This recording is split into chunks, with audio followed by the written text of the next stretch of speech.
It's the money-saving hack that everyone needs to know about, but be warned because it could get you in hot water with the airlines. We're talking about skiplagging. Some travel websites are now helping travelers find hidden city fares to save on prices. But what exactly is skiplagging? Well, let's find out. Karl Moore joins us, associate professor over at the Desautels Faculty of Management at McGill University. Karl, welcome back to the show.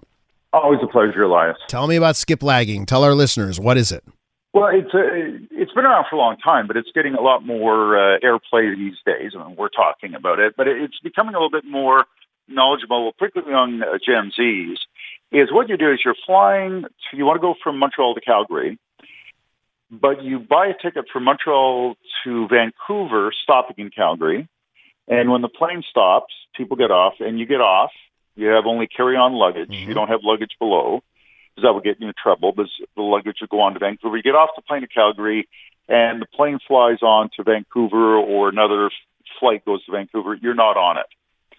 So what you're doing is saving money by the pricing approaches of many of the airlines is that they provide sometimes cheaper flights to other destinations via somewhere.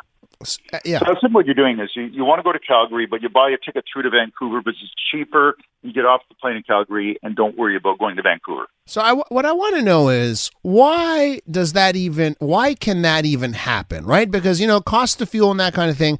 Why is it sometimes that the flight to Vancouver or the flight to Calgary is cheaper if you, even though you're going less distance? Like, I don't understand why it is that hack can even exist. You would think the airlines would base the price on the distance traveled.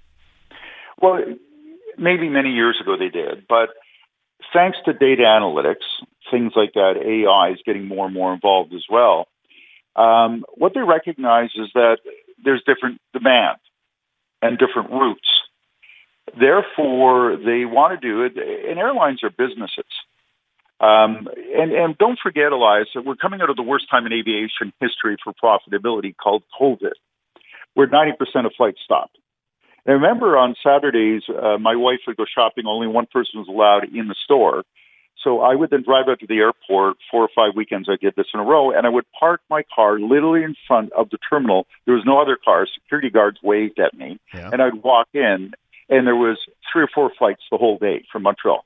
And I would go talk to the Air Canada people at a safe distance with a mask on, and they knew who I was. And we just chatted about the industry. Yeah. So they come out of the worst time in aviation history from a viewpoint of profit, and they're businesses.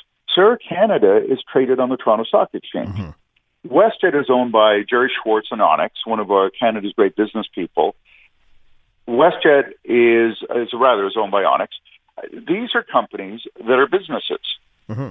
They spend hundreds of millions of dollars buying planes, sometimes billions of dollars, and they got to pay those leases back or buying the planes, and they got to make money. So they're there saying, how do we charge? And we may charge Elias more for the same flight one day than another because there's more demand. Mm-hmm. Think of flying on July 1st weekend. It's more expensive. If you could go, but then you're working most of us would work. I know you're broadcaster, so you work in the weekend as well. But it's something where, people want to fly during Thanksgiving. Therefore, demand's up, prices go up. And if you go the week after, it'll be cheaper because there's fewer people wanting to fly. So it's supply and demand. It's businesses. Airlines are business. They want to make money. And they're trying to get as much revenue as possible from every individual person on the plane. So consumers have figured out how to fight back. They figured out this skiplagging hack. Are airlines trying to stop it? Yeah, a bit. I mean, it's somewhat on their radar, but it's not a huge issue for them. It's boom times for airlines. They don't have enough pilots. WestJet settled with quite a big increase for the pilots because they were losing pilots to the U.S. and the Middle East and so on. Montreal and Toronto have 2 of the worst airport track records in the world last year and a bit this year for cancellations. They've got bigger fish to fry right now. This is something they're kind of aware of, but they don't have the time or energy, by and large, to worry about it. Uh-huh. So it's fine. Now, I'm a frequent flyer. I was on 12 flights in the last 3 weeks. And so I enjoy being a frequent flyer and using the Air Canada Lounge. Now, I'd be more careful because I don't want them to say, Karl, Dr. Moore, maybe, because they'd be polite. You can't go to the lounge anymore because you've been abusing the privileges. And in some of the contracts that you have with the airlines, it prohibits this. Uh-huh. So what you're doing is against the contract, therefore kind of illegal, but I'm waving my hands right now. You can probably do this. Now, if you're a frequent flyer, you might get some of your privileges revoked. Doesn't happen very often, but it's a possibility. And that's it. I've heard, and I'm getting some text messages from listeners, and their worry is that the airline would ban you. Like they would just ban you from the airline if you pulled the shenanigans like this. Is that actually happening? Well, I've not heard. It's certainly possible, but it has not come on. I'm not aware of it anyway, but I don't know everything, obviously. I think, young people doing it as a travel hack, that's fine. Older people don't travel that much, retired people. I think those people could probably get away with it. It's the frequent flyer, like myself, who's doing business, who's traveling a fair bit. You're putting them more at risk for a few dollars. It's probably not worth the risk you're taking on board. But for most people, the state of the play of the industry right now is you'll get away with it. This may change in a year if too many of your listeners take up this idea. It may change. We may have a different conversation a year from now, lads. And Karl, it all seems to me like they overbook flights so often. Maybe they're happy if someone doesn't show for the last leg of a trip. Well, no, certainly because I've been traveling a lot last while, and almost all the flights are full. Like I was on a flight from Calgary to Toronto last week, or Montreal last week. Every single seat was taken. Mm-hmm. So, but we're in peak travel time as, kids are out of school, so families are traveling, a busy economy. It's a busy, busy time for travel. So the planes are full at what's called load levels, how many bums on seats.